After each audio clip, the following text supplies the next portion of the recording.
நேயர்களே வணக்கம். 2025 புத்தாண்டு பிறந்து பொங்கலும் நெருங்கிவிட்டது. தமிழ்நாடு அரசு வேட்டி, சேலை, அரிசி, சர்க்கரை, கரும்பு ஆகியவற்றை பொங்கல் பரிசு தொகுப்பாக அறிவித்திருக்கிறது. இது போதாது, 1000 ரூபாய் பணத்தையும் வழங்க வேண்டும் என்று திமுகவுடைய கூட்டணி கட்சியான இந்திய கம்யூனிஸ்ட் கட்சி வலியுறுத்தி இருக்கிறது. எதிர்க்கட்சிகளும் கண்டனம் தெரிவித்திருக்கிறார்கள். அதிமுக இது பத்தாதுங்குது. பாட்டாளி மக்கள் கட்சி என்ன காரணம் சொன்னாலும் இது நியாயம் இல்லை, கொடுக்காதது நியாயம் இல்லைன்னு சொல்ல, பாரதிய ஜனதா கட்சி உள்ளிட்ட கட்சிகளும் கூட இதற்கு எதிர்ப்பு தெரிவிக்க, இந்த நிலைக்கு 1000 ரூபாய் பரிசு தொகை வழங்க முடியாத நிலைக்கு காரணம் மத்திய அரசு தான். பெரும் பேரிடர்கள் தமிழ்நாட்டை தாக்கி இருக்கிறது. கடந்த ஆண்டு முதற்கொண்டே, அதாவது 2023 முதற்கொண்டே தென் மாவட்டங்கள், வட மாவட்டங்கள் அப்படின்னு அடுத்தடுத்து பேரிடர்கள் ஏற்பட ஒரு பெரிய நிதிச்சுமையில் இருக்கின்றோம். மத்திய அரசு போதிய உதவி நமக்கு செய்யாத நிலையில் வழங்க முடியாத ஒரு நிலை இருக்கிறது என்று நிதியமைச்சர் விளக்கம் கொடுத்திருக்கிறார். கோரிக்கைகள் வைக்கப்பட இதற்கு எதிர்ப்புகள் தெரிவிக்க கட்சிகளுடைய 1000 ரூபாய் கோரிக்கை பொங்கலுக்கு வருமா அப்படிங்கிற கேள்வி எழுந்திருக்கிறது. விவாதிக்கலாம். நம்முடைய இணையக்கூடிய விருந்தினர்கள் திரு காரை செல்வராஜ் மதிமுகவின் சார்பாக, மற்றும் நம்முடைய திரு ரவி குழந்தைவேல் அவர்கள் இணைகிறார். திரு ஸ்ரீகாந்த் கருணேஷ் பாஜகவின் சார்பாக இணைகிறார். திரு ரவி குழந்தைவேல் அவர்கிட்ட ஆரம்பிக்கணும்னு நினைக்கிறேன். 1000 ரூபாயெல்லாம் பத்தாது, 30,000 ரூபாய் கொடுக்கணும் அப்படின்னு செல்லூர் ராஜு கேட்டிருக்கார். கேட்கறது தான் கேட்குறீங்க. ஒரு 2 லட்சம், 1 லட்சம், 3 லட்சம்னு கேட்க வேண்டியதானே? கரெக்டு தான். 1000க்கே இங்கே கூப்பாடு போட்டுட்ருக்காங்க. ஒன்றும் முடியல, கஜானா காலி ஆயிடுச்சு, அரசாங்கம் காலி ஆயிடுச்சு அப்படின்னு 2.15 கோடி மக்களுக்கு பொங்கல் தொகை கொடுப்பதற்கு அரசாங்கத்தால் முடியவில்லை என்று அரசாங்கம் திவாலானதாக கை விரித்து விடுகிறது. திவாலானதுன்னு சொல்லியிருக்காங்க. அந்த அளவுக்கு அந்த மாதிரி தானே இருக்குது அவங்களோட பதில். எங்களால் கொடுக்க முடியல அப்படின்னு சொன்னால், நான் என்ன சொல்கிறேன், வாயில் வந்ததையெல்லாம் வாக்குறுதியாக கொடுத்து விட்டு நீங்கள் மக்களை ஏமாற்றி ஆட்சியில் அமர்ந்து விட்டு, இது வாக்குறுதியா என்ன சார்? வாக்குறுதி, எல்லா வாக்குறுதியும் கொடுக்குறாங்க. 500க்கும் மேற்பட்ட வாக்குறுதிகளை கொடுத்துருக்காங்க. அப்போ பிரச்சனைகள் எதனால் வருகிறது, எங்கிருந்து வருகிறது அப்படின்னு பார்த்தீங்கன்னா, அளவுக்கு அதிகமான வாக்குறுதிகளை கொடுத்து தமிழ்நாட்டுக்கு என்ன தேவை இருக்கிறது, என்ன தேவையில்லை, எவ்வளோ வருமானம் வருகிறது, எவ்வளோ செலவு இருக்கிறது. இப்போ அவர் நிதியமைச்சர் சொல்றாரு, தேவையில்லாத வாக்குறுதி, தேவையில்லாத வாக்குறுதின்னு 1008 வாக்குறுதிகள் கொடுக்குறாங்க. அதாவது மக்கள், அதாவது நான் எப்படின்னா, மக்களுக்கு சென்றடைவதை தேவையில்லை என்று நான் சொல்ல முடியாது. அவர்கள் என்ன சொல்றாங்கன்னா, ஆட்சியை பிடிக்க வேண்டும் என்கிற ஒரே நோக்கத்தில் என்னென்ன சொல்ல முடியுமோ அத்தனை 500 வாக்குறுதிகள் கொடுக்கிறார்கள். அந்த மாதிரி வாக்குறுதிகள் கொடுக்கும் பொழுது நிதிச்சுமை கூடுகிறது, அவர்களுடைய வருவாய் கம்மியாகுது. வருவாய் கம்மியாகும் போது உங்களுக்கு பிரச்சனைகள் வருகிறது. அப்போ அதை சொன்னதை மீட் அவுட் பண்ண முடியல, இருக்கிறத எக்ஸிஸ்டிங்கை மீட் அவுட் பண்ண முடியல அப்படிங்கிற ஒரு குரூஷியல் டைமில் மாட்டிக்கிறாங்க. மாட்டிக்கிட்டு இப்போ மக்களுக்கு வெறும் நான் அரிசி கொடுப்பேன், சக்கரை கொடுப்பேன். What has made it even more crucial is கடந்த பேரிடர்களுக்கு நமக்கு கிடைக்காத தொகை, அதனால ஏற்பட்டிருக்கக்கூடிய செலவு. சரி, ஆட்சி செய்கிறவர்களுடைய பொறுப்பு தானே அது. ஆட்சி செய்கிறவர்கள் அந்த மத்திய அரசிடம் கேட்டு பெறுகிறதா இல்லை எப்படி பெற வேண்டும் என்பதை அதை திட்டமிடலோடு அவர்கள் செய்து அந்த காய்களை கரெக்டாக நகர்த்தி இருந்தால், நீங்க 39க்கும் மேற்பட்ட எம்பிகளை நீங்க வச்சிருக்கீங்க, வெற்றி 100% வெற்றி கிடைச்சிருக்குன்னு சொல்றீங்க. மக்கள் மகிழ்ச்சி வெள்ளத்தில் ஆள்கிறார்கள் என்று சொல்கிறீர்கள். மக்கள் மகிழ்ச்சி வெள்ளத்தில் ஆளும் பொழுது உங்களுக்கு மிகப்பெரிய வெற்றியை கொடுத்திருக்கும் பொழுது, அந்த வெற்றியை பயன்படுத்தி மத்திய அரசுக்கு அழுத்தம் கொடுத்து வரவேண்டிய நிதியை நீங்கள் பெற முடியவில்லை என்றால், நீங்கள் எந்த பெரிய வெற்றி பெற்று என்ன பிரயோஜனம்? மக்கள் உங்களுக்காக வாக்களித்து என்ன பிரயோஜனம்? மக்கள் உங்களை நம்பி அந்த ஆட்சி பொறுப்பில் கையில கொடுத்து என்ன பிரயோஜனம்? எந்த பிரயோஜனமும் இல்லை. மக்கள் நம்பிக்கைக்கு இதுதான் பரிசா. திரு ஹஃபீஸ் நம்மோடு திராவிட முன்னேற்ற கழக செய்தி தொடர்பாளரும் இணைகிறார். மக்கள் நம்பிக்கைக்கு பொங்கலுக்கு கொடுக்கிற பரிசு இதுதான், 0 ரூபீஸ். முதல்ல ஒரு அரசாங்கம் எப்படி இயங்கும், எப்படி ஒரு பட்ஜெட்டை பிளான் பண்ணும் அப்படின்னா, இவ்வளோ தொகை டாக்ஸாக வரும், ரெவென்யூ ரிசிப்ட்ஸ் வர வேண்டிய தொகை இவ்வளோ, இப்படியெல்லாம் செலவு பண்ணலாம், மீதி எமர்ஜென்சிக்கு இவ்வளோ ஃபண்டு வச்சுருக்கலான்றது தான் அது பொதுவான நிர்வாகம் இருக்கும். ஆனால் இப்போ என்ன பிரச்சனை வருது இந்த அரசுக்கு அப்படின்னா, இந்த பிளானிங்கில் நம்ம எவ்வளோ எதிர்பார்க்குறோமோ அவ்வளோ மாநில அரசுடைய வரி வந்துடுது. அடுத்தது எதுக்கெல்லாம் செலவு பண்ணணுமோ அதெல்லாம் செலவு பண்ணிக்கிட்டே இருக்கும் மக்களுக்கு அத்தியாவசியமான விஷயங்கள் வரும்போது. ஆனால் என்ன நடக்குது, ஒன்றிய அரசுக்கிட்டேருந்து நியாயமாக வர வேண்டிய தொகைகள் இருக்குல்ல, அதையும் பிளான் பண்ணி தான் நம்ம பட்ஜெட்டை போட்டிருப்போம். அதெல்லாம் கணக்கில் போட்டு தான் ஒரு கணக்கு போட்டு அரசாங்கம் இயங்கும். ஆனால் அந்த பட்ஜெட்டுக்கு பிளான் பண்ணதை விட, உதாரணத்துக்கு நான் சொல்கிறேன், இப்போது போன வருஷம் மிச்சாம் புயல் வந்துச்சு. சுமார் 2000 கோடி ரூபா ஒரு மாநில அரசுக்கு எதிர்பார்க்காத செலவு. அப்போ அந்த செலவு ஒன்றிய அரசுக்கு கேட்கும்போது அந்த தொகையை மறுக்கிறப்ப இந்த மாதிரி நலத்திட்ட பணிகளுக்கு கொடுக்க வேண்டிய தொகையிலேருந்து நம்ம காம்ப்ரமைஸ் பண்ண வேண்டிய ஒரு கட்டாயம் வருது. இதே மாதிரி தான் இப்போ பெஞ்சல் புயலுக்கும் நடந்திருக்கு. அதே மாதிரி தானே அதிமுக ஆட்சியில் அப்பயும் வர்தா அதுன்னு ஏகப்பட்ட புயல் வந்தது. அந்த சமயத்துல இந்த நிலைமையெல்லாம் இருக்கும்பொழுது அன்னிலேருந்து விகிதாச்சாரத்தின் அடிப்படையில் பார்த்தா மத்திய அரசு இதே நிலைப்பாடு. அப்ப என்ன சொல்றீங்க, 2500 ரூபாய் பத்தாது, 5000 கொடுங்க. அதுதான் ஒரு மிகப்பெரிய போய் அதிமுக 5000 ரூபாய் பொங்கலுக்கு கேட்டோமா, அது கொரோனா கால பேரிடராக கொடுங்க கேட்கிறப்ப கூட நிதி பேரிடர் இருக்கிற நிலைமை. அதாவது எமர்ஜென்சி வரும்போது அதெல்லாம் கொரோனா பேரிடரையும் பொங்கல் விழாவையும் சேர்த்து பார்க்க கூடாது. நாங்க கேட்டது கொரோனா பேரிடர்ல. அந்த நேரத்துல இவங்க மாசம் 1000 ரூபாய் கொடுத்துட்டு இருந்தாங்களா? அந்த நேரத்துல புதுமை பெண் திட்டம் இருந்துச்சா, தவ புதல்வன் திட்டம் இருந்துச்சா? மாசம் ஏதோ ஒரு ரூபத்துல 2000 ரூபாய் இருந்ததுல இந்த திட்டம் நிறுத்திடுவீங்கன்னு சொல்றீங்களா? இல்ல அண்ணா நீங்க உங்க நேரத்துல பேசுங்க, அமைதியா இருங்க. ரைட் ஆஃப்டர் உங்கள்கிட்ட வரேன். சரியா, நிறுத்தணும்லாம் சொல்லல. இப்ப என்னன்னா இதெல்லாம் கொடுத்துட்டு இருக்கும்போது கூட இங்க ஒன்றிய அரசு கிட்ட இருந்து இப்ப கல்விக்கு தொகை வர மாட்டேங்குது. அப்ப கல்வி முக்கியமா இல்ல பொங்கலுக்கு காசு கொடுக்கறது முக்கியமா அப்படின்றப்ப நம்ம ஃபண்ட்ஸை கல்வி பக்கம் டைவர்ட் பண்ண வேண்டிய ஒரு கட்டாயத்துக்கு போகுது. ஆனா அப்படி இருந்தோம் மாசம் உரிமை தொகையை நிறுத்தல.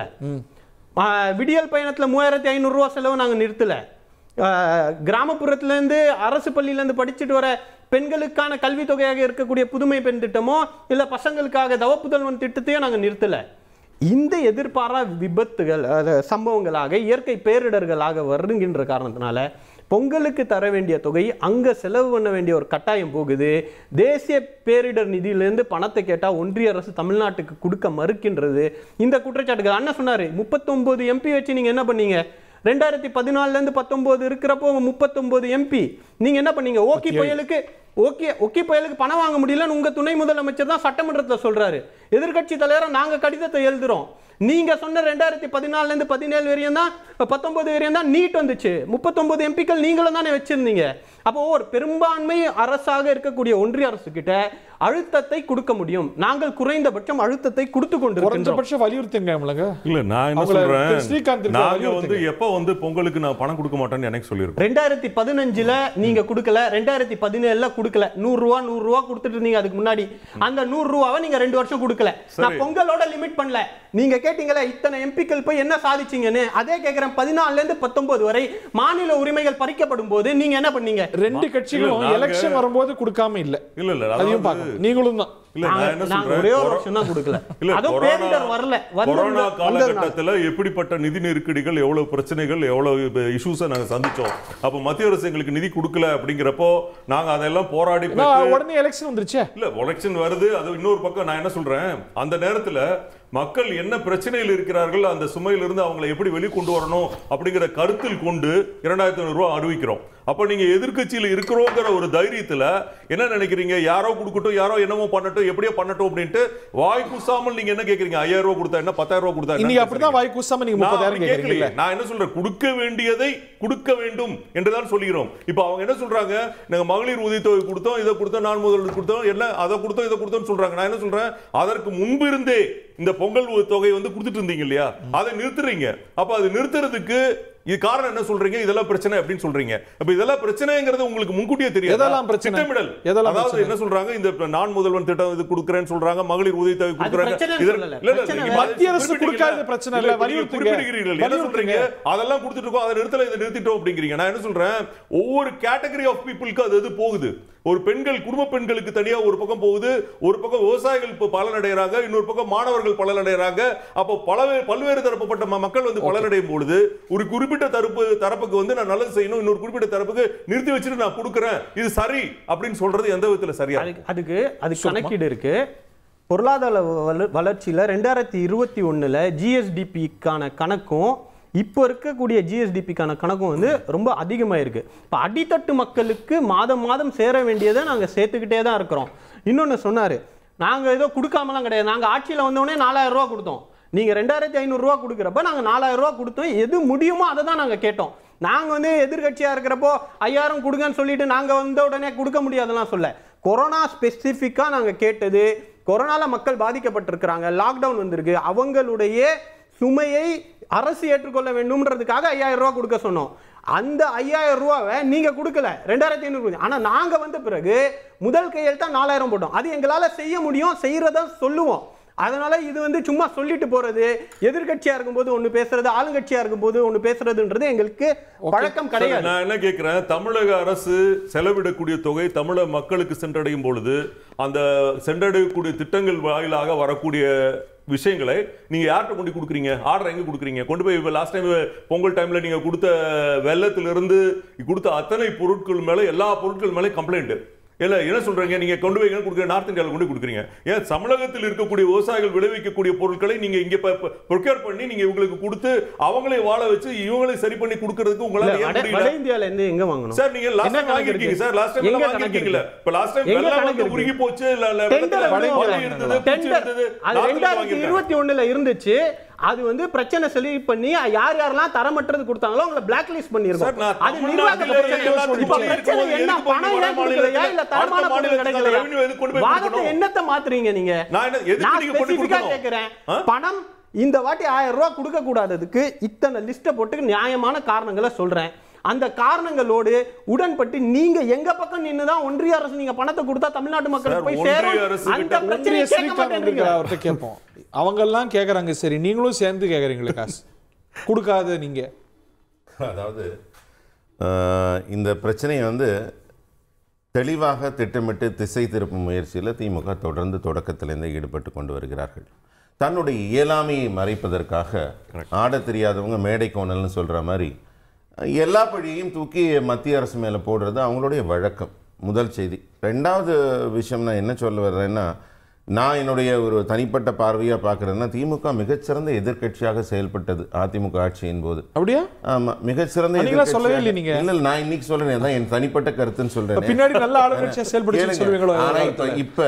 இப்போ ஆட்சிக்கு வந்தவுடனே அவங்க எவ்வளவு தூரம் சொதப்பல் முடியுமோ அவ்வளவு தூரம் சொதப்பி கொண்டிருக்கிறார்கள். 5000 கொடுத்தவங்க அவங்க ஆட்சிக்கு வந்தோன்னா 5000 ரூபாய் கொடுத்துட்டாங்களா? அவங்க போராட்டம் எல்லாம் நடத்துறாங்க. அவர் என்ன சொல்றாரு, அது கொரோனா ஸ்பெசிபிக், அது வந்து ஒரு பேரிடர் கொரோனாக்காவே இருக்கட்டும், எல்லாரும் இன்கம் இல்ல, அந்த சூழல்ல ஸ்பெஷல் கேஸ் ஆகணும் கேட்டோம். நார்மல் சமயத்துல கேட்டிருக்காங்க. எவ்வளவு கஷ்டப்பட்டு நேரத்துல அவங்க தொடர்ந்து கொண்டு தானே இருந்தாங்க. கொரோனாவோட துயர் மறையவில்லையே அவங்க ஆட்சிக்கு வந்தபோது. கொடுக்க 4000 கொடுத்தோமேங்கறாங்க. அது 5000 ரூபாய் வந்துச்சா? என்ன கேள்வி அதுதான். நீங்க கேட்டது போராடுறீங்களா? நீங்க மட்டும் ஏன் கொடுக்கல? போராடுறீங்களா? ஜனவரில 2000 ரூபாய் ஆச்சு சார். அப்புறம் 4000 ரூபாய் வந்துச்சு. கையிலே ஆட்சி வந்தாலும் இன்னொரு 1000 ரூபாய் சேர்த்துல கொடுக்க. ஒரு விஷயம் இப்ப நேரடியா பாயிண்ட்டுக்கு வரோம். சும்மா செங்கலை தூக்கிட்டு சுத்துறதுதான் பொங்கலுக்கு கொடுக்கறதுக்கு அவங்க தொடர்ந்து தப்பு செஞ்சுக்கிட்டே வர்றாங்க. ஒரு செங்கலை காட்டி வாக்கு வாங்க தான் அவங்க லாய்க்க தவிர பொங்கலுக்கு அவங்க வந்து ஏற்கனவே மெல்டிங் பாயிண்ட்னு ஒண்ணு கண்டுபிடிச்சாங்க திமுகல இருந்து. வெள்ளம் எப்ப உருகும் நிலை அப்படின்னு ஒரு அறிவியல் ஒரு பயங்கரமான ஒரு ஆய்வு நடத்துறாங்க. அதாவது இந்த பிரச்சனையே வேண்டாம், உண்மையை பேசும்போது பிரச்சனையே வேண்டாம். போன தடவை பிரச்சனை பண்ணீங்களா? உங்களுக்கு பொங்கலும் கிடையாது, வெள்ளமும் கிடையாது, காசும் கிடையாது போடான்னு விட்டாங்க. இன்னைக்கு தமிழக மக்களை தவிக்க விட்டு விட்டார்கள் இன்றைக்கு. அதுதான் உண்மை. இப்ப கேட்டா எல்லாத்துக்கும் போறாங்க. இப்ப என்னுடைய மதிப்புக்குரிய தம்பி ஹஃபீஸ் வந்து இன்னொரு பெரிய விஷயம் சொல்லிட்டார். கல்விக்கு பணம் கொடுக்காம நாங்க கஷ்டப்படுறோம், இப்ப சம்பந்தம் இல்லாம சேர்த்துட்டோம். ஆனா இந்த ஆண்டு மட்டும் நான் இப்போ உடனே இதுல இருந்து எடுத்து தரவுல பாத்துறேன், 44,042 கோடி தமிழக அரசு கொடுத்திருக்கு. ஆனா இப்ப இவங்க என்ன செய்யறாங்க, 500 பள்ளிகளை தனியாருக்கு தாரை வைக்கிறாங்க. அரசு பள்ளியை வருஷா வருஷம் நம்ம ஆட்சி தொடங்கின காலத்துல இருந்து இங்க இருந்து சுதந்திரம் அடைந்த காலத்துல இப்ப வரைக்கும் நமக்கு 3.5 லட்சம் கோடி கடன் இருந்தது. ஆனா இப்ப இவங்க வந்து வருஷா வருஷம் 1 லட்சம் கோடி கடன் வாங்கி இருக்கிறாங்க. எங்க போதுங்க அந்த 1 லட்சம் கோடி? நீங்க வெள்ள நிவாரணத்துக்கு கேட்கவே வேண்டாம், நீங்க இந்தியாவுக்கே திருப்பி தரலாம் போல இருக்கு. 1 லட்சம் கோடி கடன் வாங்கி என்ன பண்றீங்க அந்த 1 லட்சத்துல? இது இல்லாம நாங்க கல்விக்குன்னு கொடுத்த 44,042 கோடியை என்ன பண்ணீங்க நீங்க? அதுல வந்து இன்னும் சொல்ல போனா 10,000 பள்ளிகளை சொன்னதை செய்வோம் அப்படின்னு உறுதியா சொன்னார். பாராட்டுறேன், அவருடைய குரல் வளம் நல்லா இருந்தது, சொல்லாட்சி நல்லா இருந்தது. ஆனா நல்லாட்சி இல்லையே, சொல்லாட்சி இருக்கிற மாதிரி. அவர் சொன்னது வந்து 10,000 பள்ளிகளை புனரமைப்போம், புதிய கட்டுமானம் உருவாக்குவோம் வாக்குறுதி கொடுத்திருக்காங்க. அவங்க வாக்குறுதியில் பார்க்க சொல்லுங்க. ஒரு பள்ளி கூட கட்டல. அதுக்கு பதிலா 500 பள்ளியை தனியாருக்கு தர போறாங்க.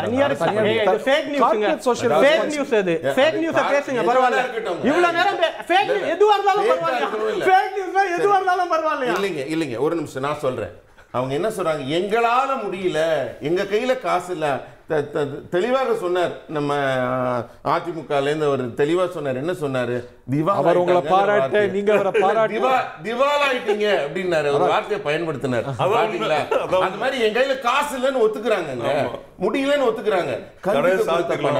கல்விக்கு கொடுத்த பணம் நீங்க ஒழுங்காக இங்க வந்து வெள்ள நிவாரண பணிகள் செய்யாம இந்த வடிகால் எல்லாம் இல்லாம தண்ணி தான் போக மாட்டேங்குது. ஆனா பணம் மட்டும் எங்கேயோ போயிருது வடிகால்ல. அந்த வடிகால் சரியா இருக்கே தவிர மழைநீர் வடிகால் இங்க சரியாக இல்லை. முக்கியமா ஒரு விஷயம் சொல்றேன். இதுக்கு பணம் கொடுக்கல, பணங்களை ஒத்தை ரூபா கூட தரலன்னு மினிஸ்டர்லேருந்து எல்லாரும், சிஎம்லேருந்து எல்லாரும் சொல்றாங்க.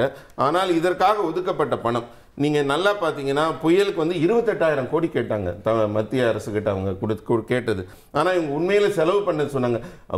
மைய அரசு எங்களுக்கு ஒன்று கொடுக்கவில்லைன்னு சொல்லி 2028 கோடி ரூபாய் நாங்கள் தான் செலவு பண்ணியிருக்கோங்கிறாங்க. அப்புறம் ஏன் 28,000 கோடி கேட்குறீங்க? நீங்கள் 2028 கோடி தான் செலவு பண்ணியிருக்கீங்க சமாளிக்க. தமிழக அரசு நிதியிலேருந்து பண்ணியிருக்கீங்க. இப்போ 37,000 கோடி கேட்டிருக்காங்க புயல் மழைக்காக. ஆனால் இதில் தமிழக அரசு செலவழித்த தொகைன்னு அமைச்சரே சொல்லியிருக்காரு பிரஸ் மீட்ல 3,406. உங்களுக்கு விரிவா கொடுக்குறேன். புள்ளி தயாரா இருக்கு. 3,400 கோடி ரூபாய் தான் செலவு பண்றீங்கன்னா, நீங்க 3,400 கோடி ரூபாய் தான் செலவு பண்றீங்கன்னா எதுக்கு 37,000 கோடி கேட்கறீங்க? மைய அரசு கேட்டோம் கொடுக்கலன்னு சொல்றதுக்கு. ஆனா கர்நாடகா பாருங்க 3,400 கோடி கேட்டாங்க, கூடவே 48 கோடி சேர்த்து வாங்கிட்டு போறாங்க. அப்பனா அவங்களுக்கு ஆட்சி நடத்த தெரியுது, அவங்களுக்கு எந்த துறையில எப்படி பணம் வாங்கணும்னு தெரியுது, உண்மையான செலவு கணக்கு கொடுக்க தெரியுது.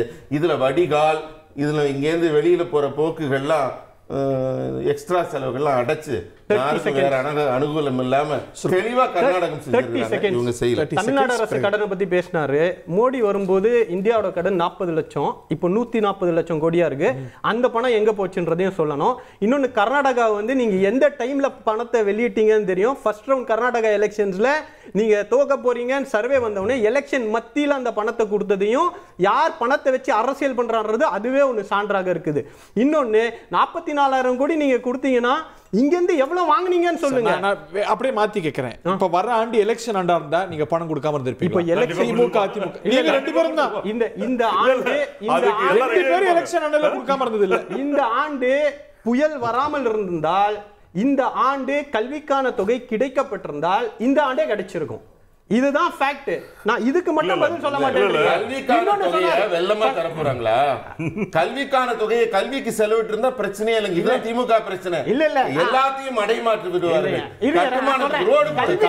கல்விக்கான பணம் என்னன்னா அரசு சம்பளம் எங்க இருந்து கொடுக்கும்? அரசு சம்பளம் எங்க இருந்து கொடுக்கும்? ஆர்டிக்கு பணம் எங்க இருந்து கொடுக்கும்? இதெல்லாம் நீங்க கொடுக்க முடியாது. இல்ல இன்னொன்னு சொன்னாரு,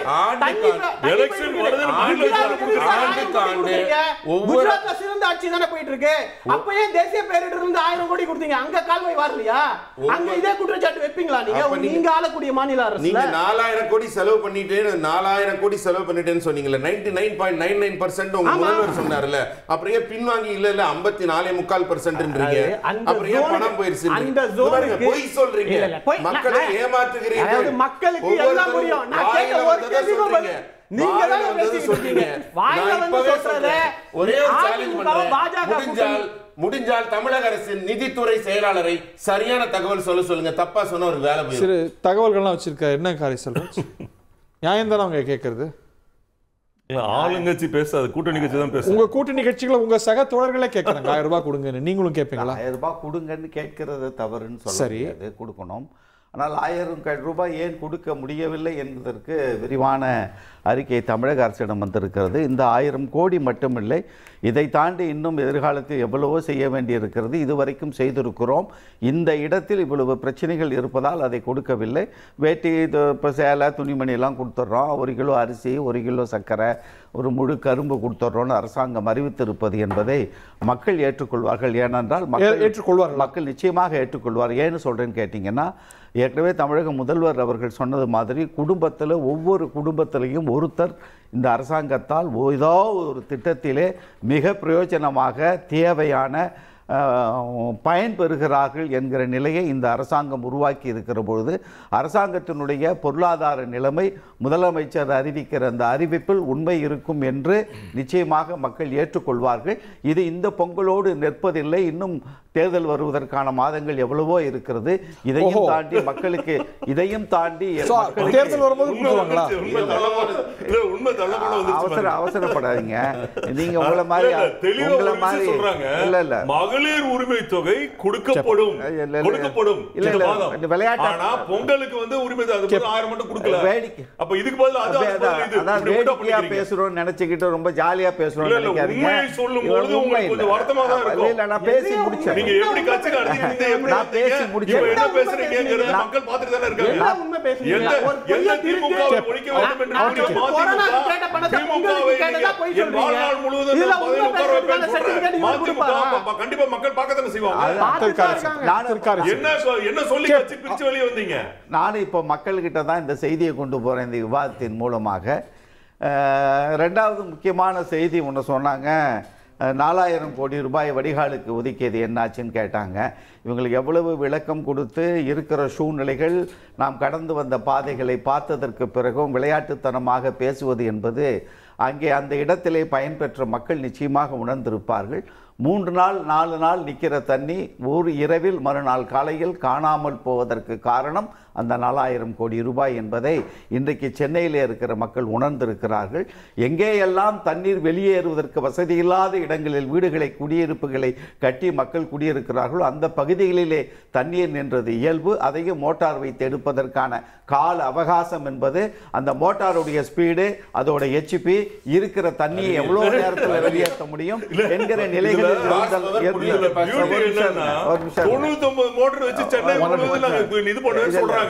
அதுக்கப்புறம் இருங்க அது ஸ்டேட்மென்ட் துணை முதலமைச்சர் ஸ்டேட்மென்ட்.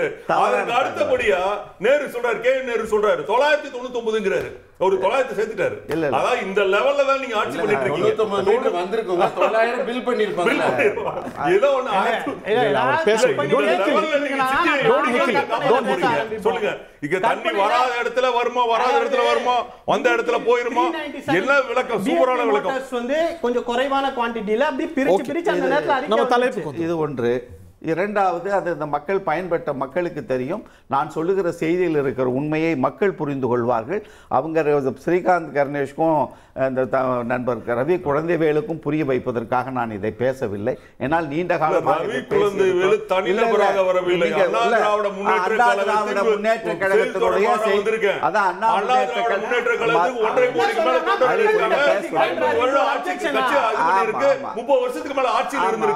ஆட்சியில் இருந்த கட்சியில் இருந்து நீங்க பதில் சொல்லணும்.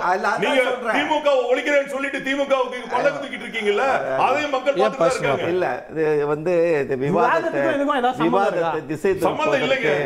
சம்பந்தம் இல்லாம பேசுறாங்க. சம்பந்தமே இல்லைங்க. அது வேற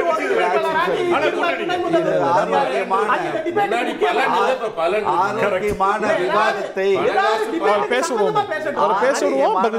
ஆரோக்கியமான விவாதத்தை பேசணும்னு நினைக்கிறேன். இவங்க என்னவே இந்த பிஜேபி அதிமுக இப்போ ஒரு பெரிய சூழ்ச்சி ஒன்று பழைய காலத்தில் நடந்த ஒரு விஷயத்தை எடுத்து என்னுடைய வாயை கட்டலாம் என்று நினைக்கிறார்கள். நான் மக்களிடம் பேசிக் கொண்டிருக்கிற பொழுது அதை அவர்கள் புரிந்தவர்கள் புரிஞ்சுக்கிட்டோம், புரியாதவங்க புரிஞ்சவங்கள்ட்ட கேட்டுக்கிட்டோம். ரெண்டாவது எதுக்கு வந்து பள்ளி கல்வித்துறைக்கு வந்து 44,000 கோடி கொடுத்துருக்கோம், ஏன் அந்த தனியார் கல்லூரி ஒரு விளையாட்டுத்தனமான பேச்சு அண்ணாமலை பேசியது, அதற்கு இருக்கிற தரவுகளை வைத்து பேச வேண்டும். நான் 2 கேள்வி கேட்குறேன். இத்தனை லட்சம் இந்த மாதம் 1,75,000 கோடி ஜிஎஸ்டி வரி வசூல் வந்திருக்கிறதுக்கு இருக்கிற இண்டஸ்ட்ரீஸில் எதுக்கு சிஎஸ்ஆர் ஃபண்டு கலெக்ட் பண்ணுறோம்?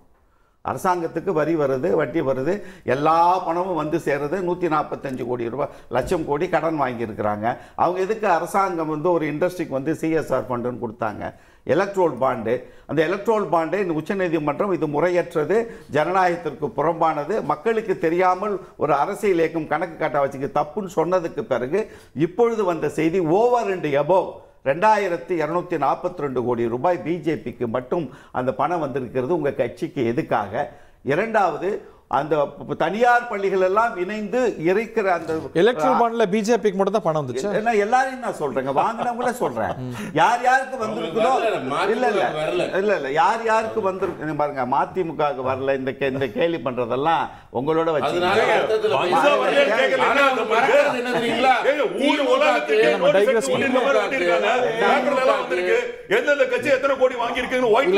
தலைப்பு விட்டு போறோம். தமிழ்நாட்டு மக்களுக்காக நீங்க வந்து ஏன் இந்த பணம் வந்துச்சுன்னு கேட்கும்போது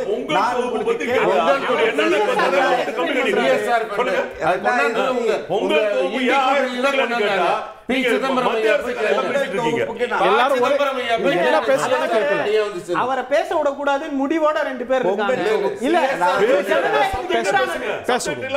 பேச விடாம தடுக்கணும்னு ஒரு நீங்களும் சேர்ந்துக்காதீங்க. அவர் பேசுறது அவர்தான் ட்ரை பண்றாரு. ரவி கொள்ளைவர் சார் பேசின தலைப்பு ஆபீஸ் ஒரு நிமிஷம். 44,000 கோடி ரூபாய் பத்தி நான் ஆரம்பிக்கல, வடிகாலை பத்தி நான் ஆரம்பிக்கல. யார் ஆரம்பிச்சது? பாஜக சார்பா பேசுகிற ஸ்ரீகாந்த். நீங்க 2 பேரும் விவாதத்துல எடுத்து வைத்த அந்த பணம் வரல சொல்லணும்ல, பணம் வரலன்னு ஒரு பொய் சொல்லுங்க. 44,000 கோடி சமகர சிக்ஷா கொடுத்துட்டீங்களா? 573 கோடி ஃபர்ஸ்ட் இன்ஸ்டால்மென்ட் ரிலீஸ் பண்ணல. எதை வச்சு போயின்னு சொன்னீங்க? 12 தலைப்பு, ஒரு தலைப்பு தான் உங்களுக்கு ஏன் வரல? ஏன் நீங்க ஒத்துக்கல? ஏன் வரல? நாங்க ஒத்துக்க மாட்டோம். மும்மொழி கொள்கை ஒத்துக்க மாட்டோம். ஏன் நல்ல கதை ஒரு வீடு எதை வச்சு சொன்னாரு? பணத்தை கொடுக்கல நான் சொல்றேன். இருங்க வீடு கட்ட ஜன்னல் வைக்க காசு தரணும். நான் ஜன்னல் வைக்க மாட்டேன். ஜன்னலுக்கு காசு கொடுங்கறாங்க. ஜன்னல் வழியா என்ன வருதுன்னு இருக்குல்ல, ஜன்னல் வழியா என்ன கொண்டு வரீங்கன்னு இருக்குல்ல. அது எப்படி நீங்களா கற்பனை பண்ணலாம்? மொத்த நாட்டுக்கும் ஒரு சட்டம் இருக்கும்போது நீங்க எப்படி தனி சட்டம் பண்ணலாம்? மொத்த நாட்டுக்கும் ஒரே ஒரு செங்கல்ல தான் கட்டுறாங்க. அதாவது அந்த செங்கல் கொடுக்கறதா செங்கலுக்கு போடுங்க, செவரே போடல. செங்கலை காட்டி கூட வெட்ட வரலையே. அதாவது நாங்க வேலை செய்ய மாட்டோம், காசு மட்டும் கொடு. நாங்க ஆட்சி நடத்த மாட்டோம், அள்ளி அள்ளி கொடு. மும்மொழி கொள்கையா? மும்மொழி எப்படி தருவாங்க? வேலை செய்யல நீ மட்டும் தான் சொல்லிட்டு நிக்கணும். அதாவது finish your thoughts. அதாவது சிஏடி பாராட்டிட்டு போய் வேலை செய்யல வாய் குசாம சொல்றாரு. அவர் பேசுவார். ரூபாய் கொடுக்கல. நான் அத கேட்டா என்ன போய் சொல்றாரு? இதெல்லாம் எங்க போய் சொல்றது? மக்கள் எல்லாம் ஏமாத்துறீங்களா? சிஷா நீங்க நடத்துறீங்கன்னா அதுக்கான பணம் கொடுப்பாங்க. அவரை கொடுக்கல. அதெல்லாம் எது? நீங்க திரு ஹாஃபிஸ் மக்கள் திசை திருப்பாதீங்க. அத வேண்டாம்ட்டீங்கல, அது காசு கொடுக்கல. வேண்டானதுக்கு எதுக்குங்க காசு? என்ன சொன்னோம்? நீங்க நடக்காத கல்யாணத்துக்கு எதுக்குங்க பொண்ணு மாப்பிள்ளை? 2004 கல்யாணமே நடக்கல. இல்ல இல்ல மண்டபம் என்னதுக்கு, பொண்ணு மாப்பிள்ளை என்னதுக்கு? 2004ல இருந்து பொண்ணு மாப்பிள்ளை இல்லாம வந்து இந்த பணத்தை திடீர்னு இவர் கொண்டு வந்து பிஎம் ஸ்ரீனு ஸ்கூல் வைப்பாராம். அதுவும் இவங்க கட்ட மாட்டாங்க. மாநில அரசுடைய பள்ளிக்கூடத்துல போர்டை ஒட்டிடுவாங்க. அதை ஒட்ட மறுத்து நீங்க சொல்ற மும்மொழி கொள்கையை ஏத்துக்க மாட்டோம்னா 2004ல இருந்து மாப்பிள்ளையே இல்லாம கல்யாணம் நடக்கலனாலும் வந்துட்டு இருந்த பணத்தை குடுக்க மறுக்கக்கூடிய எதிர்ப்பு காட்டியா? அது சொல்றேன். அதாவது போட மாட்டிடுன்னு பயந்துகிட்டு 500 பள்ளிகளை தனியார போட மாட்டேங்க அனுமதிக்கிறாங்க. நீங்க போட்டுக்கோங்க. ஆனால் இந்த கட்சிக்காரர் இந்த சங்கம் நடத்துறாரு. கட்சிக்காரர் நடத்துறாரு இந்த சங்கத்தை. திமுகவின் சங்கத்துக்கு 500 பள்ளியை இவங்க போர்டு மாட்ட அனுமதிக்கிறாங்க. அனுமதிக்கல.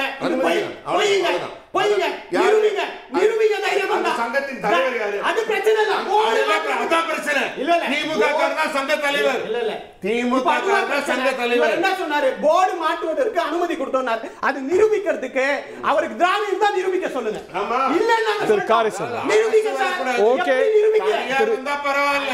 இல்ல தனியார் இருந்தா ஆபீஸ் மும்மொழி கொள்கை வராது. தனியார் வந்தா மும்மொழி கொள்கை வராது. ஹிந்தி திணிப்பு வராது. அப்ப தனியார் கொடுக்கறாங்கன்னு ஒத்துக்கறாங்க. என்னங்க இவர் சொல்றாரு பாருங்க. தனியார் வந்தா பரவாயில்லங்கறாங்க. இல்ல மறுபடியும் ஒரு இந்தி பூச்சாண்டியை காட்டி தான் நம்ம இந்தியால தமிழகத்தை அமுக்கி வச்சிருக்காங்க. ஓகே ஸ்ரீகாந்த் கணேஷ் ஒரு பொய்ய திரும்ப பேசுறாரு. நான் இன்னைக்கு சொல்றேன். வெளிப்படையா நிரூபிங்க. தனியாருக்கு தாரை வார்ப்பதற்காக ஓகே டாக்குமெண்ட் வச்சு பேசுங்க. வாட்ஸ்அப்ல வர ஃபேக் நியூஸ் வச்சு பேசாதீங்க. அவரை நிரூபிக்க சொல்லுவோம். அவரை பேசவே விட மாட்டேங்கிறீங்கன்னு வருத்தப்பட்டீங்க. நீங்க பேச விடுங்க. ஆமா. இப்போ இங்க வந்து இந்த வெள்ள நிவாரண நிதிகள் 37,000 3,000 தான் செலவு பண்ணது, 2,000 தான் செலவு பண்ணது இந்த விவாதத்தில் வச்சதுக்காக சொல்றேன். 2024-25 allocation release of funds SDRF NDRF 24-25 நான் ஏற்கனவே இந்த நிகழ்ச்சியில் காமிச்சிருக்கிறேன். 28 மாநிலங்கள் 25 மாநிலங்களுக்கு மத்திய அரசாங்கம் ஒதுக்கி இருக்கிறது. தமிழ்நாடு உட்பட 5 மாநிலங்களுக்கு ₹1 கூட ஒதுக்கவில்லை. இந்த பணம் ஒதுக்குவது என்பது இந்தாங்க அலோகேஷன் ரிலீஸ் பண்ணவங்கள மாதிரி போய் சொல்லி தப்பிச்சு போறவங்க. ஏங்க இது அரசாங்கம் ஒன்றிய அரசாங்கத்தினுடைய ரிப்போர்ட். அவர்கிட்ட கொடுக்க அவசியம். ஒன்றிய அரசாங்கத்தினுடைய வெப்சைட்ல இருந்து எடுத்த ரிப்போர்ட். மத்திய அரசின் பினான்ஸ் மினிஸ்டர் படிக்கிறேன்.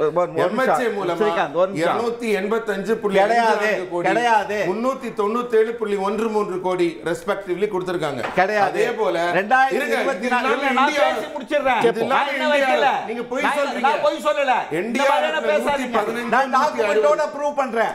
டாக்குமெண்டோட 2021 26க்கு ஒட்டுமொத்தமா 28 மாநிலங்களுக்கு கொடுத்த டாக்குமெண்ட் வைக்கிறேன். இது வந்து சென்ட்ரல் கவர்மெண்டோட வெப்சைட்ல இருந்து எடுத்தது.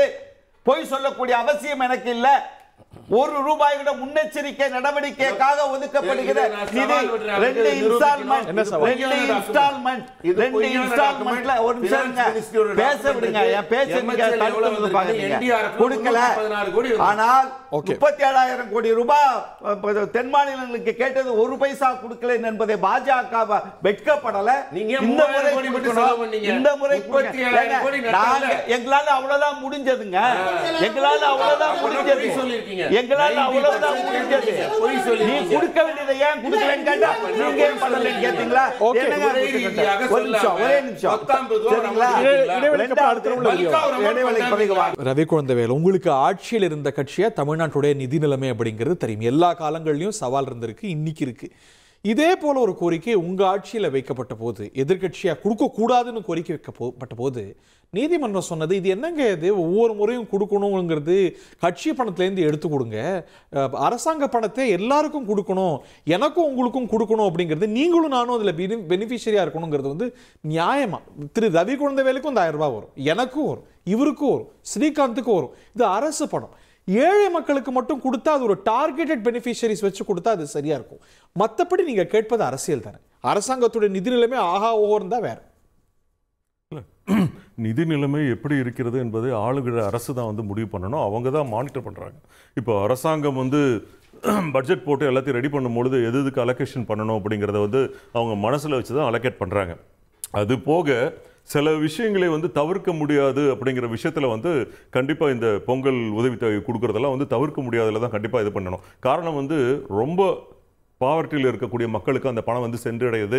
அப்புறம் அந்த அவங்களுக்கு மட்டும் சென்றடைஞ்சா பரவாயில்ல. நீங்க வாங்குவீங்களா? நான் வாங்குவேனா? இவர் வாங்குவாரா? அது கேட்டகரைஸ் பிரிச்சிடுறாங்கல்ல, எல்லா கார்டுக்கும் கொடுக்கறது இல்லையா, அது கேட்டகரைஸ் பிரிச்சிடுறாங்க. இப்ப வைக்கப்படுற கோரிக்கையே எல்லாருக்கும் கொடுக்கணுங்கிறது தான். பிபிஎல் கார்டுக்கு மட்டும் கொடுங்கன்னு யாரும் கோரிக்கை வைக்கல. அவங்க சிஸ்டம் 30,000 கொடுங்கறீங்க. இல்ல, அதாவது நாங்க வந்து கொரோனாவில் எவ்வளவு கஷ்டப்பட்டு ஆட்சி நடத்தி மக்களுக்கு திருப்திப்படுத்தி நோய் குணப்படுத்துறதுக்கு எல்லாம் பண்ணி கஷ்டப்படுறப்போ அந்த நேரத்தில் திருப்திப்படுத்துறது வேலை இல்ல. அந்த நேரத்தில் வந்து 2500 கொடுக்கணுங்கிறது ஒரு நல்ல ஒரு முடிவு.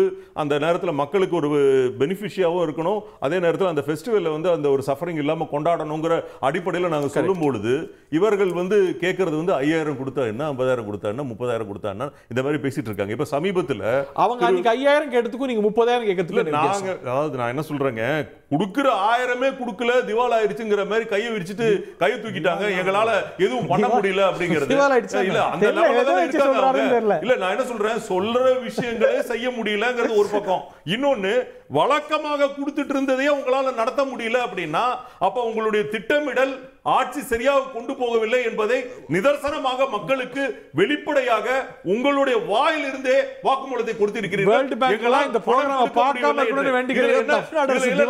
இன்னொரு பியூட்டி என்னன்னா, திரு வைகோ அவர்கள் நேற்று பேட்டி கொடுத்திருக்காரு. பேட்டி கொடுக்கும்போது என்ன சொல்றாரு, 1000 ரூபாய் வந்து கண்டிப்பாக கொடுப்பார்கள் என்ற உறுதியை நம்ம காரை செல்வராஜ் அண்ணா கூட அது ஒத்துப்பாருன்னு நினைக்கிறேன். 1000 ரூபாய் உறுதியாக கொடுப்பார்கள் சொல்றாரு. அப்படி கொடுக்கலன்னா மதிமுக இருந்து கொடுப்பாங்கன்னு நினைக்கிறேன் கண்டிப்பா. அதே மாதிரி கூட்டணி கட்சியில் இருக்கக்கூடியவர்கள் திராவிட மாடல் ஆட்சி, கூட்டணி இது கூட்டணி அப்படி இப்படி இவ்வளவு வசனம் பேசிட்டு இருக்கிறீங்க. உங்க கூட்டணியில் இருக்கிறவங்க அத்தனை பேரும் உங்கள் ஆட்சிக்கு எதிராக திரண்டு நின்று எதிர்க்கிறார்கள் ஒவ்வொரு விஷயத்தையும். வேல்முருகன்ல ஆரம்பிச்சு திருமாவளவன்ல இருந்து இன்னைக்கு இருக்கக்கூடிய சிபிஎம் லீடர் வந்து இவர் பாலகிருஷ்ணன் வரைக்கும் என்ன சொல்றாரு, இந்த பள்ளிகளை கொண்டு போய் தனியார் மயமாக்கறதுக்கு எல்லாம் முயற்சி பண்றீங்க, எல்லா பிரச்சனைகளையும் நீங்க பண்றீங்க, அரசாங்கம் நடத்துறது சரியில்லை அப்படின்னு உங்க கூட்டணி கட்சியிலிருந்து குரல்கள் ஒலிக்க ஆரம்பித்து விட்டது. இந்த நிலையில் நீங்கள் அரசாங்கத்தை முழுமையாக 2026 வரை கொண்டு செல்வீர்களா என்பதே மிகப்பெரிய கேள்விக்குறி. எல்லாம் 3 கட்சி 4 கட்சி எல்லாமே போகுது. என்ன சொல்றாங்க, அவங்க நம்பி ஆட்சி நடக்குதா, இது தனிப்பட்ட நம்பி ஆட்சி நடக்குதோ நடக்கலையே, தினம் இவங்களை கூப்பிட்டு மீட்டிங் போட்டு எங்களோட இருக்காங்க எங்களோட கூட்டணி பலமான கூட்டணி, திராவிட கூட்டணி, கொள்கை கூட்டணி, குடும்ப கூட்டணி, பாச கூட்டணி, பண்பு கூட்டணி, எல்லா கூட்டணியும் போட்டு பறிப்பு இது பண்ணியாச்சு. இனிமேல் நீங்க அறிவாலயத்துல நீங்க மீட்டிங் போட்டீங்கன்னா கூட்டணிக்காரங்க கண்டிப்பா யாரும் வர மாட்டாங்க. இப்பவே 4 டிக்கெட் கலந்துக்கிறதுக்கு ரெடி ஆயிடுச்சு, 4 டிக்கெட் ரிலீஸ் பண்ணியாச்சு. அதுக்கு நடுவில் இப்ப வைகோ அவர்கள் 1000 ரூபாய் கொடுப்பார்கள் உறுதியாக என்று சொல்லி இருக்கிறார். கொடுக்க முடியவில்லை என்றால் வைகோ கூட்டணியிலிருந்து விலகி வெளியே வந்துருவாருங்கிறத நம்ம கணக்கில் எடுத்துக்கலாம்னு நினைக்கிறேன். ஏன்னா அவர் இவ்வளவு உறுதிவன அவருடைய திராவிட கட்சியை பத்தி 1000 ரூபாய் உறுதியா கொடுப்பாருன்னு சொல்லியிருக்காரு, அவர் வாயால சொல்லியிருக்காரு. சரியா, இல்லை என்று காரி செல்வராஜ் அண்ணன் மறுக்கிறோம். அதே மாதிரி சிபிஐல இருந்து உங்கள் கட்சியை பத்தி நீங்க நடத்துற ஆட்சியை பத்தி எல்லாம் விமர்சனம் பண்ணியிருக்காங்க. அதே மாதிரி திருமாவளவன் விமர்சனம் பண்ணியிருக்காரு, வேல்முருகன் விமர்சனம் பண்ணியிருக்காரு. இவங்க இப்ப கூட்டணியில் இருக்காங்களா இல்லையா, இவங்களை வச்சு நடத்த போறீங்களா இல்லையா, இந்த கொள்கை கூட்டணி, பாச கூட்டணி, திராவிட கூட்டணி என்ன லெவல்ல இருக்கு, மொத்தமா உடைஞ்சிருச்சா இல்ல பாதி உடைஞ்சிருச்சா, அரசாங்கம் நடத்த முடியல கையை தூக்கிட்டீங்க. இதுக்கு மேல வேற என்ன கேவலம் இருக்கிறது? ஒரு ஏழைகளுக்கு சென்றடைய வேண்டிய ஒரு 1000 ரூபாயை கொடுக்க முடியவில்லை, நீங்கள் 1008 திட்டங்களை போட்டு 500 பொய் வாக்குறுதிகளை மக்களை முட்டாளாக்க நினைக்கிறீர்கள். அதன் வெளிப்பாடு இன்று உங்கள் வாயாலேயே எங்களால் பணம் கொடுக்க முடியவில்லை என்று கூறிவிட்டால் நீங்கள் ஆட்சி செய்ய தகுதியற்றவர்கள் என்பதை உங்கள் வாயாலே நீங்க ஒத்துக்கிட்டீங்க. இதுக்கு மேல வேற என்ன இருக்கு? பள்ளிகளை மொத்தம் கொண்டு போய் எல்லாரும் தாரவாக்க ரெடி ஆயிட்டீங்க. நாலாவது முறை சொல்றீங்க, கேப்போம். அந்த எழுத்து பேசுறாங்க, நாங்க பலுவா சொல்லிட்டீங்க, கேப்போம். பேசுறதுக்கு முதல்ல பதில் சொல்லுங்க. கேப்போம், ரெஜிஸ்ட்ரேட் கேப்போம். பாவம் அண்ணா அப்டேட்டே ஆகல, அப்டேட் ஆகாம இல்ல, நீங்க அப்டேட் ஆகாம இருக்கீங்க. கொஞ்சம் பேக்ல இருக்கீங்க, கொஞ்சம் ஃப்ரண்ட்ல வாங்க. உங்க எஜுகேஷன் மினிஸ்டர் என்ன பேட்டி கொடுத்திருக்காருன்னு பாருங்க, சிபிஎம் இவரு பாலகிருஷ்ணன் என்ன பேட்டி கொடுத்திருக்காருன்னு பாருங்க, வைகோ என்ன பேட்டி கொடுத்திருக்காருன்னு பாருங்க, திருமா என்ன பேட்டி கொடுத்திருக்காருன்னு பாருங்க, அதுக்கப்புறம் வேல்முருகன் என்ன பேட்டி கொடுத்திருக்காருன்னு பாருங்க. உங்க ஆட்சி பிரமாதமாக இருக்குன்னு கொடுத்திருக்காங்க. இவங்களை வச்சு நீங்க கூட்டணி வச்சு 2026 இதை யார் நம்புவாங்க? கேளுங்க. ஒன்றும் இல்லை, பாலகிருஷ்ணன் ஐயா அந்த 500 பள்ளிகள் சார்ந்த விஷயத்துல இருக்குல்ல, அந்த பத்திரிகை செய்தியை அமைச்சரே கண்டிக்கிறேங்கிறாரு. என்னன்னு கேட்போமே, நீங்க இவ்வளவு பேசிட்டீங்களே, எல்லா பாயிண்டும் ஸ்ட்ராங்கா ரெஜிஸ்டர் ஆயிடுச்சு சார். பாலகிருஷ்ணன் ஐயா வந்து அந்த அறிக்கைக்கு வருத்தம் தெரிவிச்சுக்கிட்டாரு. அத கூட தெரியாம வந்து பாலகிருஷ்ணன் ஐயா சொல்லிட்டாரு. பாலகிருஷ்ணன் ஐயா பேசுறாங்களே, அறிக்கை கொடுத்திருக்காங்க சார், பள்ளிகளுக்கு சொல்லியிருக்காருங்க. ஆனா காவல்துறை அத்துமீறுகிறது சொல்லிட்டாரா? இப்ப டாபிக் என்ன? இல்ல, மக்கள் கொடுமைப்படுத்தப்படுகிறாங்க. ஒத்துக்கிட்டாரா? பிரச்சனையா இல்ல இந்த பிரச்சனையா? ஆணவ கொலைகள் நடக்குதுன்னு சொல்லிருக்காரு. என்னன்னு சொல்லுங்க. இல்ல, இப்ப பிரச்சனை என்னன்னு சொல்லுங்க. அவர் பேசுங்க. இப்ப பிரச்சனை என்னன்னு சொல்லுங்க. இல்ல, அதாவது மக்கள் துப்ப மாட்டாங்களா? இல்ல, பதில் சொல்லுங்க. இதுக்கெல்லாம் பதில் வேண்டாம் ஹரி. யார் அந்த சார்? அந்த பதில் மட்டும் சொல்லுங்க சார். யார் அந்த சார்? அதுக்கு பதில் யாரும் சொல்லுவீங்களா? இல்லங்க சார், யார் அந்த சார்? எந்த கேள்விக்கு பதில் நான் சொல்லுங்க. இல்ல எல்லாருக்கும் விளக்க வேண்டிய இல்ல மக்கள் பிரச்சனையை விட தன்னை ரெஜிஸ்டர் பண்ணனும் அதிமுக நிக்கிறதுக்கான காரணம் இது. என்ன டிபேட் போயிட்டு இருக்கு? கூட்டணியை பத்தி பேசுறாரு. நீங்க கைய தூக்கிட்டீங்க சார். இதுக்கு மேல ரவி சார் நியாயம் பேச மாட்டாரு. நியாயம் இதெல்லாம் அநியாயம், அநீதி. இல்ல வெட்கப்படணும். ஒரு அரைக்கு ஒண்ணு ரவி சார், அறமே இல்லாம ரவி 20 கேள்வி கேட்டீங்க. பேச்சு கேக்குறதுல வந்திருக்கோம், சொற்பொழிவுக்கு வந்திருக்கோம். அடுத்த கேள்வி கேக்குறீங்களே. நரேட்டிவ் செட் பண்றதுக்கு உட்கார்ந்துட்டு ஒரு பொய் அடுக்கிட்டே போறாரு. கேட்கறதுக்கு கூட தைரியம் கிடையாது, மனநிலைமை கிடையாது.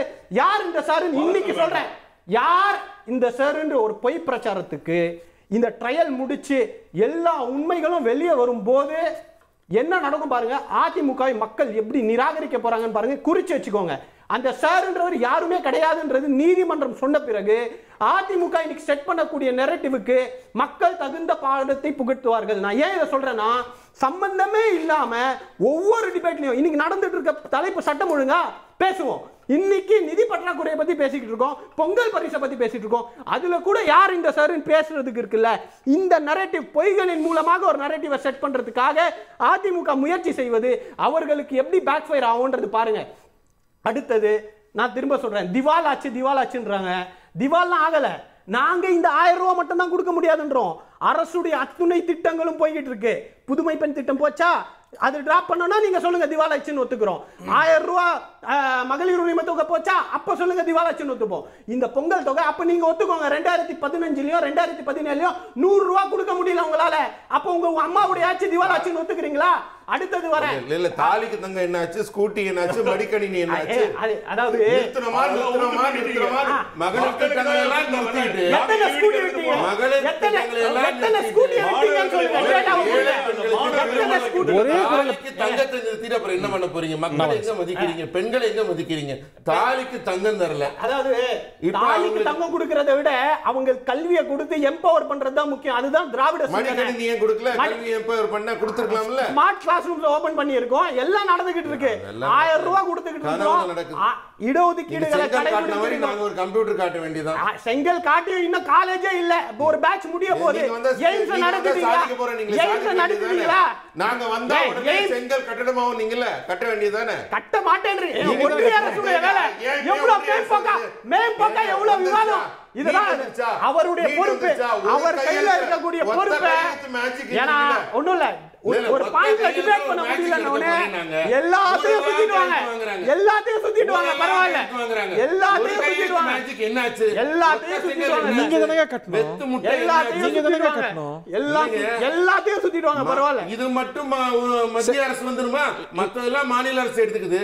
இதுக்கு மட்டும் வந்துருமா? சரி, கான்ஸ்டிடியூஷன் அதாங்க சொல்லுது. மெட்ரோ ரயில் கூட நாங்களே கட்டுவாங்கறாங்க. எல்லாமே அவங்க எடுத்துக்கறாங்க. அதனால தான் சொதப்புது. அத சொல்லுங்க அதிமுகங்க. ஃபர்ஸ்ட் நீங்க கூட்டணியில இருந்த அதிமுக அது ஒத்துக்கிச்சு. படிச்சிட்டு வாங்க அந்த டேட்டாவை. 2017ல ஆட்சியில இருந்து அதிமுக தான் சொல்லிச்சு. எனக்கு நேரம் கொடுங்க. அதிமுக தான் 2017ல நான் கட்ட முடியல. ரொம்ப நேரம் அமைதியா இருந்தீங்களா? கண்டிப்பாக. நான் ஒரே ஒரு கேள்வி கேக்குறேன். திமுக ஒரே ஒரு கேள்வி கேக்குறேன். அங்க சொல்லட்டும். அதுக்கு திரு காரேச சொல்வார். கேள்வி முடிச்சுட்டு இன்றைக்கு ஏழை எளிய மக்களுக்கான அரசு, பெண்களுக்கான அரசுன்னு சொல்லிக்கொள்ளும் இந்த அரசு எதற்காக வெறும் ஒரு 1000 ரூபாயை மறுக்கிறது? தொடர்ந்து பொங்கல் பரிசுல ஒரு சொதல்பங்கள் ஏன் நடந்து கொண்டே இருக்கிறதுனா, எங்களுக்கு என்ன டவுட்னா, தமிழ் மொழி, தமிழ் மரபு, அது ஒரு இந்து பண்டிகை, தமிழர் நாகரீகம். போன வருஷம் கொடுத்தாங்களே, அதுல எவ்வளவு குழப்பம் வந்துச்சு. சரியான பொருள் கொடுக்கல. கரும்ப கூட தமிழ்நாட்டு விவசாயிட்ட வாங்கல. அதனால எதுக்கு சொல்ல வரேன்னா, இவங்க தமிழர் திருநாளை என்பதா கரும்பு தமிழ்நாடு விவசாயிகிட்ட தான் வாங்குறோம் செய்வாங்க போல இருக்கு. ஒருவேளை திராவிட மாடல் ஆட்சி ஒரு தமிழர் திருநாளை நடத்த அவங்களுக்கு விருப்பம் ஒண்ணு பண்ணலாமே. நீங்க பண்ணலாமே, தமிழர் திருநாளுக்கு நல்லா பணம் கொடுங்கன்னு ஒரு 10,000 பேக்கேஜ் கொடுக்கலாமே. என்னது இந்த 1000 ரூபாய் நல்லா கொடுங்கன்னு. தமிழர் திருநாளை தமிழர்கள் நல்லா கொண்டாடட்டும், மத்திய அரசுடைய தொகைன்னு கொடுங்க. ஏங்க அப்புறம் என்னத்துக்கு நீங்க ஒரு மாநில அரசு? நாங்களே ஆட்சி நடத்திக்கிறோம். ஆட்சி எங்க கையில கொடுங்க. நீங்க 50,000 ரூபாய்க்கு கொடுத்ததுனாலதான் இந்தியாவே கஷ்டப்பட்டு இருக்குது. ஏழை எளிய மக்களுக்கு பணத்தை தர வேண்டிய பணத்தை தர மாட்டேங்கிறீங்க. போதை விக்கிறீங்க. எல்லாத்தையும் கொடுக்க முடியல. அதே 50,000 கோடி பிடிங்கிட்டு 200 கோடி திருப்பி தர மாட்டீங்களா? நான் கேக்குறேன். கார்ப்பரேட்டுக்கு தள்ளுபடி பண்ற பணத்தை தமிழ்நாடு அரசு குடிக்க வைக்கிறீங்க. ஓகே, 50,000 கோடி நான் உங்கள்கிட்ட மீண்டு வரேன். 10 லட்சம் கோடி கார்ப்பரேட் டாக்ஸ் தள்ளுபடி பண்றீங்க. பாதிக்கப்பட்ட மக்களுக்கு பணத்தை கொடுக்க மாட்டேன்றீங்க. திரு ஸ்ரீகாந்த், நான் அவர் முடிச்சிட்டு உங்கள்கிட்ட பதில் வரேன். எஸ், கோ ஹெட். இந்த கஜானா காலி திவால் ஆனதுன்னா ஒரு வெளியில் விஷயம் தெரிஞ்சவங்க இதை பார்த்தாங்கன்னா ரொம்ப வேடிக்கையாக கூட நினைக்கலாமே. இது ஒரு தரமான விவாதமாக இருக்கணும்னு நான் நினைக்கிறேன். ஜிடிபியில் 28% வரைக்கும் ஒரு மாநில அரசு கடன் வாங்கலாம் என்று ஒன்றிய அரசாங்கத்தினுடைய நிதிக்குழு கொடுத்திருக்கிற ஆய்வின்படி 26.4% தான் தமிழ்நாட்டினுடைய கடன். Debt to GST 26.4. அதே இன்றைக்கு 20% அந்த காலம் இருந்தது இல்ல? 20% இருந்தது. அதை 25% உயர்த்தினார்கள். அதற்கு பிறகு 28% உயர்த்தினாங்க. கேரளாவில் ஏகப்பட்ட பிரச்சனை வந்து அவங்க அதை தாண்டி போகும்போது ஒன்றிய அரசாங்கத்தை ரிக்வஸ்ட் பண்ணாங்க, எங்களுக்கு கொஞ்சம் உயர்த்தி கொடுங்கன்னு கேட்டாங்க. முடியாதுன்னு சொன்னது அரசாங்கம். அதனால திவாலுங்கிறது இந்த கஜானா காலிங்கிறதெல்லாம் ஒரு வேலை. இந்த டெட் டு ஜிஎஸ்டிபி ரேஷியோ தமிழ்நாட்டில் 19%, 20%, 21% இருந்த காலம். ஜிடிபி இன்னைக்கு அதிகரிச்சிருக்கு. ரேஷியோ தான் அது சொல்றதை நான் புரிஞ்சுட்டேன். ரேஷியோவிலே இருக்கட்டும். ஆண்டுதோறும் வளர்ச்சி இருக்கிறதா இல்லையா ஒரு மாநிலத்திற்கு? மாநிலத்தினுடைய வளர்ச்சி ஏற்பட்டு தான் அந்த கடன் தொகை எதற்காக பயன்படுத்தப்படுகிறோம் என்று ஜிஎஸ்டிபிக்கு ஏற்ற போல ரேஷியோ. ஆமாம், அந்த ரேஷியோ தான் வரும். அது 28% கொடுத்துருக்குறாங்க. ஒரு மாநிலம் வளர்ச்சி அடைந்து மேலே வருகிற பொழுது எப்படி ஒன்றிய அரசாங்கம் 144 லட்சம் கோடி கடனை இந்த 10 ஆண்டுகளில் மட்டுமே உயர்த்தி இருக்கிறதோ அந்த மாதிரி இல்லாமல் அதிமுக பீரியட்லேருந்தே கிராஜுவலாக தான், இதை தாண்டினதே கிடையாது. தமிழ் பஞ்சாபை பொறுத்த வரைக்கும் இன்றைக்கு 41% உச்சபட்சமாக மோசமான நிலையில் இருக்கிற மாநிலம் அது. இது கஜானா காலியாக இருக்குது, திவாலா இருக்குன்னு சொல்லலாம். செல்லூர் ராஜு சொன்னதே நம்ம வேடிக்கையாகவே கடந்துட்டோம். அவர் சொன்ன முக்கியமான குறிப்பு 30,000 அவர் சாதாரணமாக சொல்லலை. அன்றைக்கு திமுக வந்து 5,000 ரூபாய் கொடுக்கணும்னு சொன்னாங்க. அந்த தொகை இப்போ வந்து இந்த காலத்தின் இன்ஃப்ளேஷன் படி 30,000 ரூபாய் உயர்ந்திருக்கும். அதனால கொடுன்னாங்க. ஒரு மிகப்பெரிய பொருளாதார நிபுணர் அவர் சொல்லுவதை தமிழ்நாடு அரசாங்கத்தினுடைய பொருளாதார நிபுணர்கள் அண்ணன் ஜெயரஞ்சன் அவருக்கு விளக்கி சொல்லுங்க. இல்லை அவர் நமக்கு தெரியலன்னா நம்ம அவர்கிட்ட வந்து புரிஞ்சுப்போம். பெரிய பொருளாதார வல்லுநர். ரெண்டாவது வந்து தாலிக்கு தங்கம்னு சொன்னாங்க. எனக்கு என்ன வேடிக்கையாக இருக்குன்னா, இது குறித்து நம்ம நிறைய பேசியிருக்கிறோம். 3,25,000 அப்ளிகேஷன் பெண்டிங் அதிமுக ஆட்சி முடிகிற பொழுது. அப்பொழுது இந்த திட்டத்தை அறிவிக்கிற பொழுது தாலிக்கு தங்கம் என்கிற திட்டத்தை மாற்றி புதுமை பெண்கள் என்ற திட்டம் சொல்லி மீனை வந்து பிடிச்சு கொடுக்க பதிலாக மீன் பிடிக்க கற்றுக்கொடுன்னு சொல்ல மாதிரி பெண்களை கல்வியால் உயர்த்துவது என்கிற திட்டத்தின் மூலம் 34% பெண்களுடைய கல்லூரி படிப்பு சாத்தியமாயிருக்கிறது என்கிற ஒரு சாதனையை இந்த அரசாங்கம் புரிந்திருக்கிறது. ரெண்டாவது வந்து இவங்க வந்து ரேஷன்கள்ல ஏன் 1000 ரூபாய் கொடுக்கல? நிச்சயமாக நிதிநிலை இருந்தால் அவர் இன்னொரு கேள்வி கேட்டாரு. திரு வைகோ அவர்கள் கண்டிப்பா கொடுப்பாங்கன்னு சொல்றாரு அப்படின்னு. நான் ஒரு துணை கேள்வியும் கேட்டுறேன். கடந்த காலங்களிலே கூட முதல்ல அறிவிக்கல, பின்னாடி அறிவிக்கிறாங்க.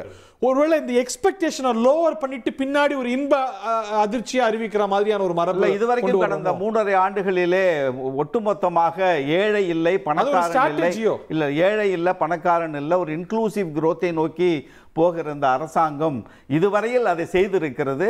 இனிமேலும் அதை தொடர்ந்து செய்யும் என்கிற நம்பிக்கை மக்களுக்கு இருக்கிறது. நிச்சயமாக இந்த அரசு செய்யும்.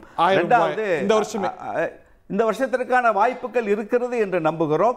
ஒருவேளை இல்லை என்று சொன்னால் அதற்கான காரணங்கள் வலுவாக இருந்தால் இதோடு முடிவதில்லை. வருகிற ஒரு நிமிஷம் இருங்க, நான் பேசி முடிச்சிருக்கேன். நீங்க எல்லாம் பேசும்போது நான் பேசலாம், அமைதியா இருந்தேன். கொஞ்சம் ஆரோக்கியமா பேசும்போது தரவுகள் இல்லாம நான் எப்பவும் பேசுறது இல்லை. தாலிக்கு தங்கம் சொல்லிட்டேன். ரெண்டாவது வந்து இது 1000 ரூபாய்ங்கிறது ஏழைக்கு போனாங்க. மகளிர் உரிமை தொகை ஏழைகளுக்குத்தான் போகிறது. இலவச பஸ் பயணம் ஏழைகளுக்குத்தான் போகிறது. புதுமை பெண் திட்டம் மாதம் 1000 ரூபாய் ஏழைகளுக்குத்தான் போகிறது. தமிழ் புதவல் திட்டம் அறிவிக்காத திட்டம். இன்றைக்கு 24,73,000 பள்ளி மாணவர்கள் காலை உணவை உண்கிறார்கள். ஒரு ஆய்வு சொல்லி இருக்கிறது மாணவர்களுடைய கற்றல் திறன் உயர்ந்திருக்கிறது என்கிற நிலை வந்திருக்கிறது. 2 கோடி பேரை தாண்டி இருக்கிற மக்கள் மருத்துவம், மலையிலே வசிக்கிற மலைவாழ் மக்கள் உட்பட அரசாங்கம் செல்ல முடியாத இடத்தில் கூட மருத்துவர்கள் சென்று அந்த திட்டத்தை நிறைவேற்றி இன்றைக்கு 2 கோடி பேர் பயனாளிகளாக வந்திருப்பது என்பது ஏழைகளை சென்றடிக்கிறது.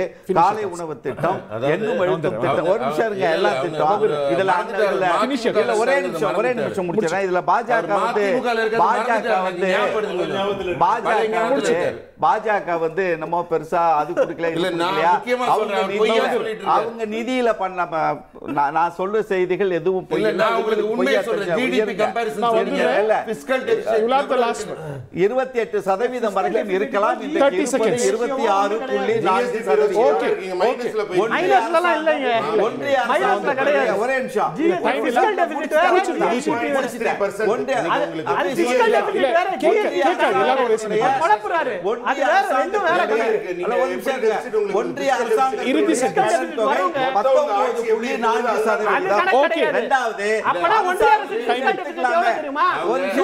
ஒரு நிமிஷம் இருங்க. 100 லட்சம் கோடி எப்படி அதிகமாச்சு? ஃபிஸ்கல் டெபிசிட் கணக்கு வச்சு ஒன்றிய அரசு வரீங்களா? என்னாச்சு? கணக்கு வச்சு வரீங்களா?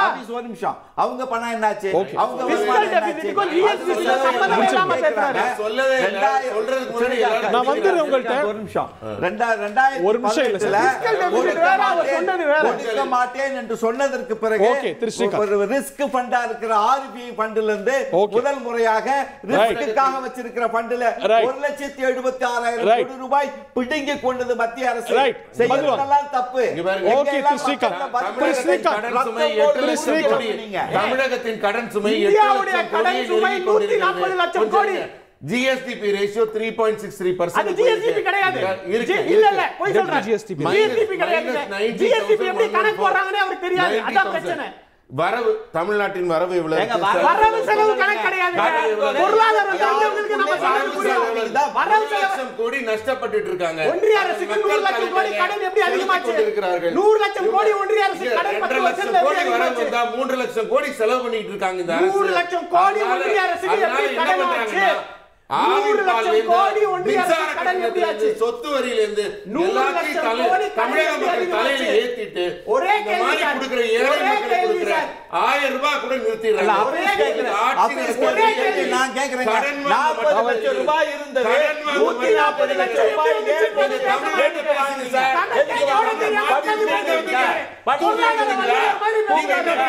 என்ன பேசுறீங்க? 40 லட்சம் கோடி 40 லட்சம் கோடி 100 லட்சம் கோடி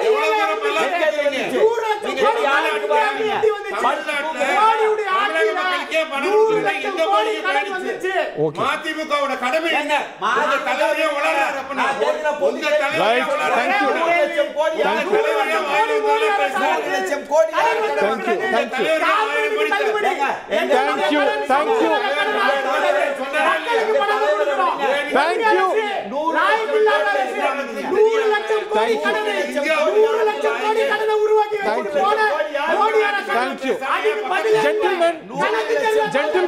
Gentlemen, please. Please.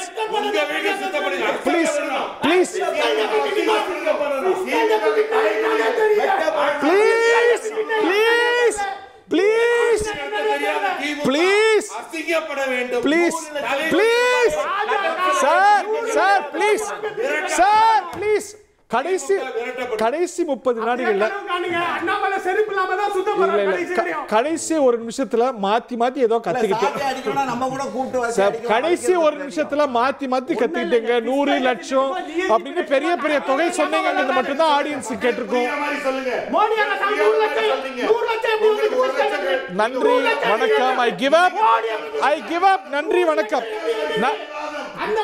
வணக்கம். Thank you.